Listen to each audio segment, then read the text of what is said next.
Well, tonight we're taking a closer look at how electronic monitoring devices are meant to help law enforcement keep tabs on offenders. Now, this comes after one of the teenagers accused of killing 13-year-old Kanaya Baker allegedly cut off an ankle monitor back in December. Chris English joins us in studio now with a closer look at how these systems go to work. Chris?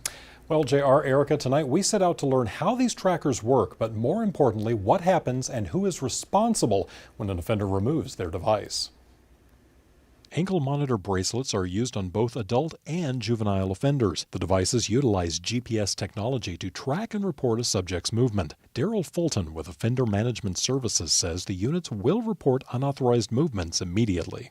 When the unit itself plots a GPS point where it shouldn't be, it immediately picks up the phone and says, "Hey, I'm somewhere where I'm not supposed to be." Fulton says most of the law enforcement agencies his company works with also choose to receive those alerts immediately. Once installed, the ankle monitors typically remain strapped to the person until removed by an authorized agent. However, there are times where offenders will try to disable the devices. That's allegedly what happened with one of the suspects in the brutal killing of 13-year-old Kanaya Baker, according to Columbia Police Chief Skip Holbrook. Our first suspect is a 16-year-old female. She was wanted by the Department of Juvenile Justice for cutting off her ankle monitor around January 12th. Fulton says the devices are programmed to report any damage right away. Once the ankle bracelet's cut, boom, the signal's going out. We asked how often the location of juvenile offenders is checked, and we're told it depends on a variety of factors from the court, but the locations are generally checked daily. Finally, we wanted to know specifically what happens when a device is tampered with or removed. We asked the DJJ if law enforcement was immediately notified and sent to the last known location of the offender. They replied in part, it depends on the monitoring order from the court. Many court orders don't specify what happens if a device is removed. If nothing is specified, caseworkers will consult the solicitor's office, who then decides what steps should be taken.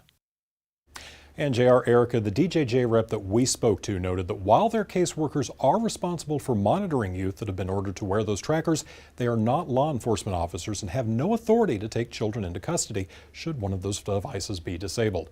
Live in studio tonight, Chris English, News 19 WLTX.